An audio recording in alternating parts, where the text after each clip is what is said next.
Cumprimentar então o nosso primeiro convidado esta tarde, o Dr. Aníbal Marinho, que é médico intensivista na Unidade de Cuidados Intensivos do Hospital de Santo António, aqui na cidade do Porto, e presidente da APNEP. Hoje é importante falarmos, e dedica-se uma semana inteira a esta questão da malnutrição. Já tive aqui a oportunidade de falar consigo sobre isso e alertou-nos para aspectos muito importantes. Porquê é que é importante falar disto? É importante falar durante um ano inteiro, não era uma semana inteira. Uma Exato. semana inteira é muitíssimo pouco tempo para falarmos de um assunto tão importante e que, infelizmente, parece que interessa a pouca gente. Isso é que é mais preocupante acima de tudo. Ou seja, nós temos neste momento um panorama europeu que se preocupa muito com a malnutrição. É importante nesta fase que Portugal também siga esse panorama europeu. Estamos envolvidos num projeto europeu que é a ONCA, que envolve cerca de 18 países, em que procura-se, acima de tudo, optimizar os cuidados nutricionais dos doentes que estão quer no hospital, quer no domicílio. Se fazemos uma analogia com aquilo que acontece na realidade, repare, conseguimos evoluir muito nos últimos 4 anos. Temos uma grande colaboração da parte do Ministério da Saúde, conseguiu-se sair normas cá para fora em termos de orientação da nossa prática clínica, mas ficamos na pré-triagem. Porquê que ficamos na pré-triagem?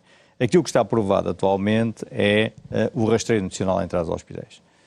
É óbvio que o rastreio nutricional é a mesma coisa que você, quando chega a um hospital, faz a pré-triagem no hospital. Ou seja, chega à entrada do hospital e uma pessoa que está à entrada do hospital pergunta-lhe quais são os seus sintomas gerais. Nós também no rastreio nutricional perguntamos se as pessoas têm perda de peso não intencional, se têm perda de apetite, qual é o seu índice de massa corporal. E ficamos por ali. E aí chegamos à conclusão que os doentes têm, efetivamente, um risco ou não têm um risco nutricional. Portanto, estão em risco de terem um problema nutricional ou não estão em risco. Agora, o problema que acontece é daí para a frente. Eu acho que O que é não que ia depois gostar. faz com esses dados, não é? Com essas respostas? Primeiro, os dados nem sequer estão todos completamente disponíveis.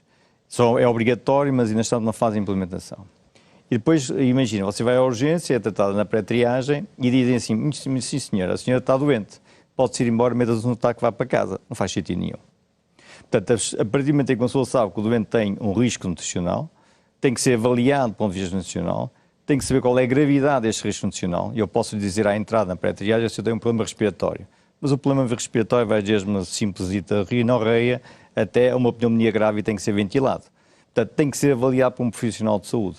Isso não é feito. Portanto, a partir do momento em que é feito o rastreio nutricional, todos os passos daí para a frente têm que ser dados ainda dentro dos hospitais. Não estão a ser dados. As pessoas têm que saber que estão em risco nutricional, têm que ser avaliados posteriormente o seu estado nutricional, tem que ser feito um programa para recuperação do seu estado nutricional e depois tem que passar para a fase seguinte. Como você sabe, nos hospitais nós temos um tempo de internamento extremamente curto. Há poucas camas e nesta era Covid, então ainda a pressão é muito maior em termos de poucos doentes internados nos hospitais, as pessoas vão muito precocemente para o ambulatório.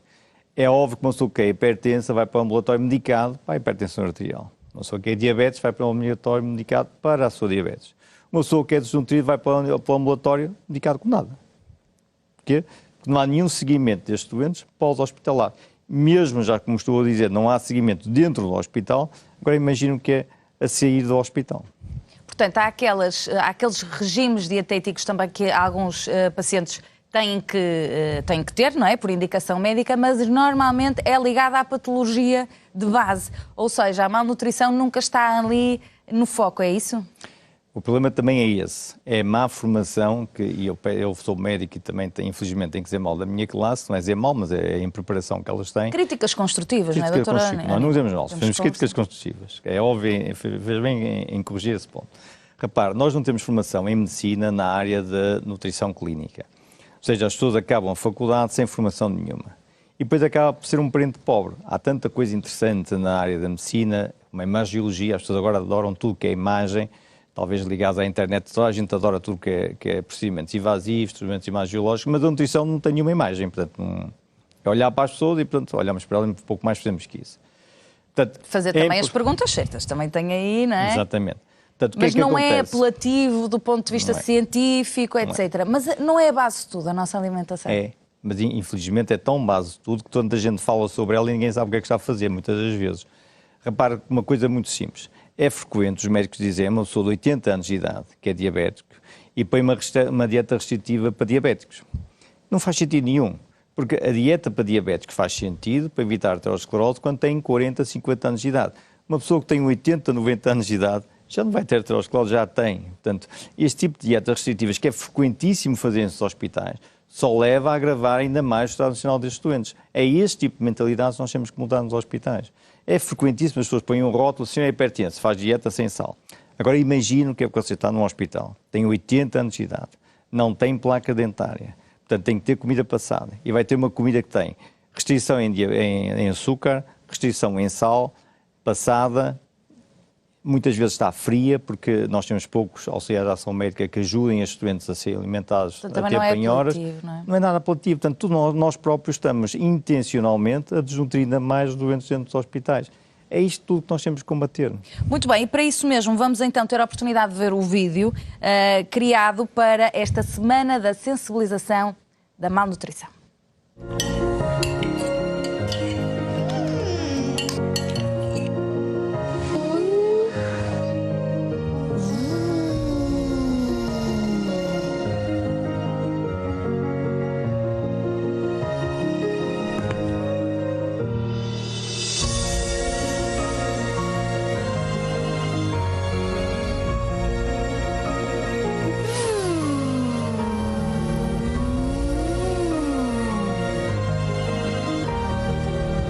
Não é normal perder peso sem fazer por isso.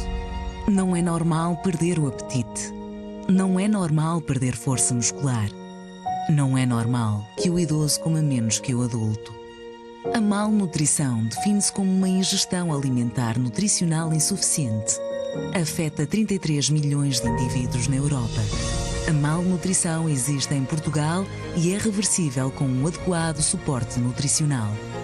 Esteja atento aos sinais da malnutrição, como perda de peso involuntária e dificuldade nas atividades do dia-a-dia, e procure aconselhamento junto do seu profissional de saúde.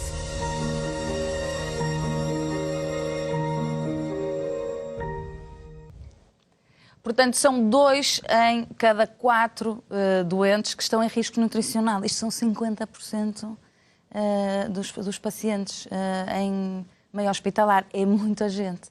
O que é que se pode, de facto, e na prática, começar por fazer? Porque sabemos que não vamos mudar o mundo de repente, mas o que é que podemos fazer?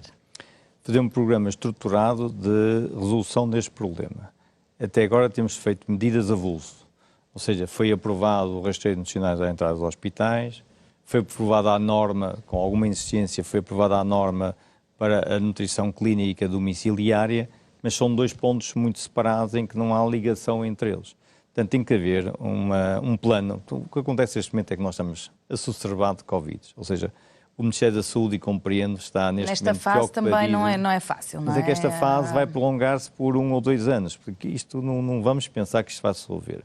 Eu esta noite tive de urgência e tive um doente que entrou já muito mal em cuidados intensivos com Covid. Ou seja, aquela ideia que estamos a transmitir à população, que não vamos ter doentes graves, já não é totalmente verdade. Nós vamos começar a ter outra vez doentes muito mais graves, vamos começar cada vez mais a encher os nossos hospitais, as nossas enfermarias.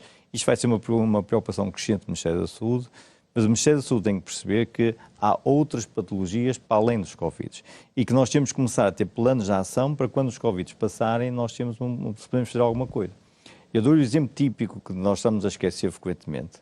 As pessoas, neste momento, temos as pessoas idosas, neste momento, estão a ficar em casa, porque se vão para lares, ficam encarceradas, desculpe o termo, mas é quase isso, ficam encarceradas dentro dos lares e não podem ver os seus familiares. Há pessoas também que, neste momento, ficam em casa e não vão aos hospitais, porque sabem, se forem internadas, muitos dos hospitais limitam drasticamente a entrada dos familiares dentro dos hospitais. Há pessoas que estão internadas 2, 3 meses dentro dos hospitais, têm muita dificuldade em ver os seus familiares. Portanto, as pessoas acabam cada vez mais ficar limitadas a casa. E limitadas a casa estão todas a ser maltratadas em casa, ou seja, não estão a ser seguidas um plano terapêutico adequado para estes doentes. Portanto, nós vamos ter que ter um plano para que daqui a 1 ano, quando começamos a ter de nos preocupar para além dos Covid, nós podemos ter um plano estruturado para rapidamente podermos atuar e recuperar estes doentes. Mas então, haverá um serviço adequado só para isto, ou cada médico de cada especialidade vai ter que alertar, vai ter que estar alerta e ter conhecimento para lidar com a malnutrição? Cada especialidade vai ter que ter cuidados com a malnutrição. Repare, nós estamos a falar, você disse, 50% dos doentes hospitalares. É impossível ter nutricionistas, eu gostaria de ter muitos nutricionistas nos hospitais, mas é impossível termos nutricionistas para 50% das pessoas que estão dentro do hospital. É impossível. Portanto, toda a gente tem que te ajudar, nesta primeira fase, tem que ajudar a combater este flagelo. Primeiro que tudo, é preciso identificá-lo, que também não estamos a identificar. Nós, se fomos a um serviço de urgência, vemos, e há cerca de uns anos atrás, o Dr. Rui Mel Pato apresentou um artigo, um blog em que chamava a atenção para isso. Ele foi diretor clínico do Hospital dos Covões, em Coimbra, em que ele dizia, é só ir a um serviço de urgência, e nós vemos nesta altura, entre outubro e novembro, as pessoas entrar pelo serviço de urgência, francamente malnutridas, mas já vêm malnutridas de casa. Nós vamos ter problemas económicos na população. Nós vamos ter pessoas restritas em lares que não têm mobilidade nenhuma, ou seja, estão muitas vezes confinadas a um quarto, a uma área muito curta, que muitas vezes não são a ser adequadamente alimentados. Eu já ando a chamar a atenção há mais de 2 anos. É preciso irmos aos lares, ver o que é que lá se passa, mesmo antes do Covid. Todos nós sabemos que existem problemas nestes lares. Há vários profissionais de saúde, pessoas que tiveram responsabilidade no Sistema Nacional de Saúde a chamar a atenção que há problemas dentro dos lares. Foi preciso que viesse o Covid para que as pessoas se preocupassem com isso. E depois há um cinismo, desculpem que tenho que chamar a nomes, quando a pessoa tem que chamar direitinho. Há um cinismo na parte da população. Repara, ardeu há pouco tempo... Cinismo no sentido de... Preocupação. De não olhar... Preferem não olhar para os idosos. Com toda a honestidade, e isto tem que ser dito com toda a honestidade. Repare, eu dou-lhe um exemplo. Há pouco tempo atrás ardeu um cadilo. Lembra-se perfeitamente. A população toda levantou-se, foi lá, foi buscar os animais, foi um rebuliço terrível. Os deputados apareceram à porta do canil. Todos os dias aparece a imagem de lares que têm doentes Covid sistematicamente. A senhora vê lá a população à porta dos lares? A senhora vê lá algum deputado à porta dos lares preocupado com essas pessoas idosas? No entanto, eles estão lá encarcerados dentro dos lares. Eles não podem sair dentro dos lares. Quando saem dos lares cá para fora, estas pessoas têm que fazer uma quarentena de 12 dias. E, no entanto, são as pessoas que vêm cá fora, os seus cuidadores, que levam a maior parte das vezes infecções para dentro desses lares. Isto faz algum sentido? A população importa-se com isto? Porque estamos aqui a falar estamos aqui a focar nesta pandemia que atualmente vivemos, porque não podemos dissociar nunca do que é o panorama atual. E as pessoas não estarem bem alimentadas significa que não estão bem imunizadas e significa que vão contrair as mais variadas patologias e víricas, nomeadamente a Covid-19, mais facilmente, não é? Estão muito mais habilitadas, tudo isto, que às vezes as pessoas questionam-se, mas o que é que se passará então nos lares para haver tanto...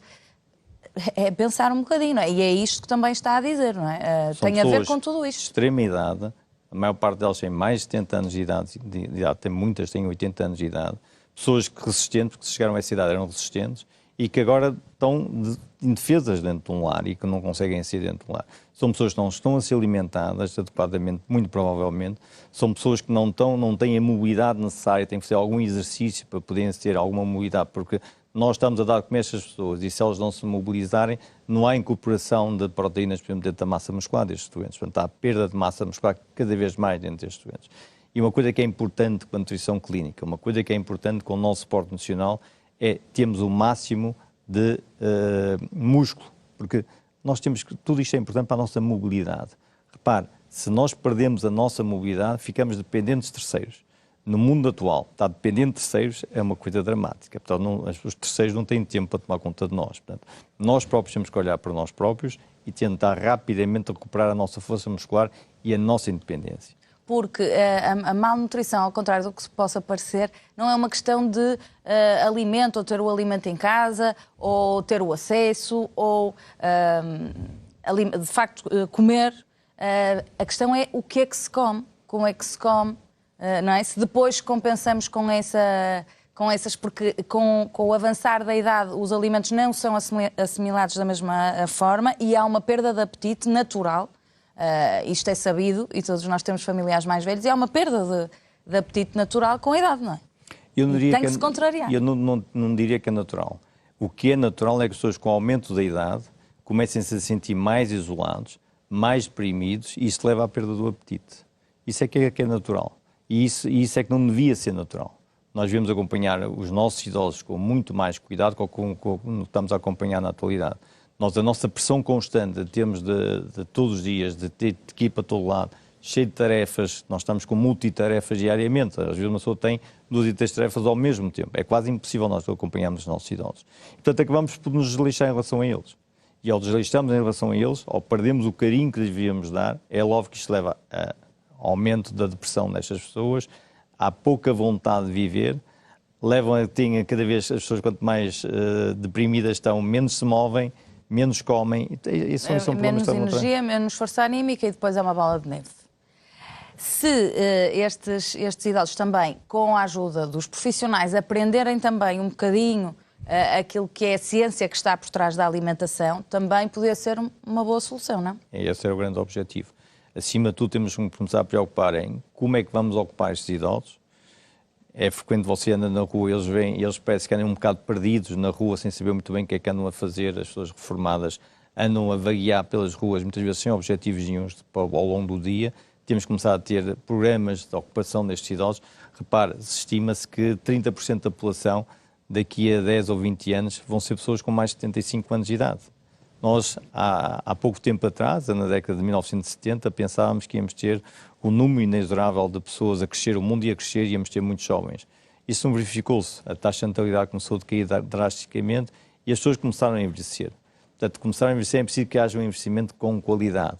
Não vale a pena dizer que Portugal é um dos países que tem uma maior taxa de sobrevida se não tem uma boa qualidade de vida. Interessa viver mais anos, mas bons anos, não é? As pessoas têm a viver até aos 80, 90 anos de idade, mas depois encarceradas de um lado, algumas com maus tratos, infelizmente também são submetidas a isso, sem querer nenhum. Eu acho que não vale a pena as pessoas estarem a viver nesse tipo de vida. Tem também que haver, já existem, mas talvez não a funcionar como deveriam, as autoridades para verificar se as coisas estão a ser feitas, se os procedimentos estão a ser cumpridos. Alguém, depois uma autoridade que implemente isto e verifique se está a ser implementado, não é? Tudo isso era importante fazer, mas repare, neste momento eu acho que o Ministério da Saúde não tem capacidade de dar vazão a tanta solicitação. É impossível nós conseguirmos cobrir todas as áreas. Portanto, temos de ser nós também a ajudar. Temos que ser realistas. Nós também temos que ajudar. Muitas vezes equiparamos à Inglaterra, à França. O PIB da Inglaterra e da França não tem nada a ver com o PIB português. Portanto, nós somos países mais pobres. Nós devemos equiparados com países que são muito menos ricos e, portanto, não podemos exigir as mesmas coisas. Portanto, não podemos estar sempre a pedir aos outros que façam o nosso trabalho.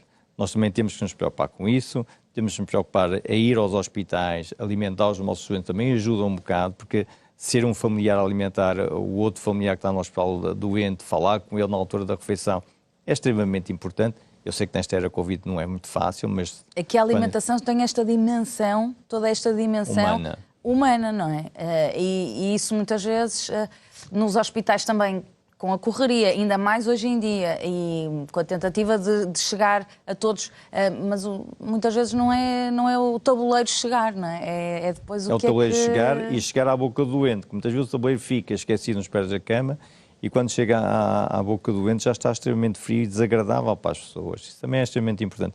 E depois é a parte seguinte, que é, eu continuo a dizer a mesma coisa, não vale a pena chegarmos a um hospital, sabemos que temos hipertensão arterial e mandamos as pessoas embora e não damos medicação para a hipertensão arterial no ambulatório. Isso também é importante. Nós temos de ter um seguimento para além do hospital. Porque se nós não temos capacidade de mantermos estes doentes internados nos hospitais até que eles recuperem, e nós não temos essa capacidade, e agora a pressão vai ser cada vez maior, nós temos que saber o que é que vamos fazer para além do hospital. Temos que seguir para além do hospital. E para seguir para além do hospital é preciso seguir estes doentes em termos de nutrição clínica.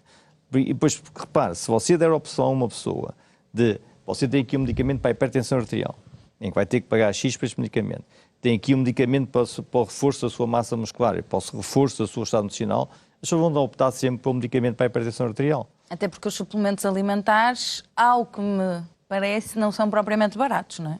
E muitas vezes não comparticipados, ou sim? Eles não são comparticipados, não é muitas vezes, eles não são comparticipados no ambulatório. Mas vamos pensar calmamente, que é assim, eles já são comparticipados no hospital e, no entanto, as pessoas não fazem o máximo que podem já dentro do hospital, porque não há formação na área dos profissionais de saúde.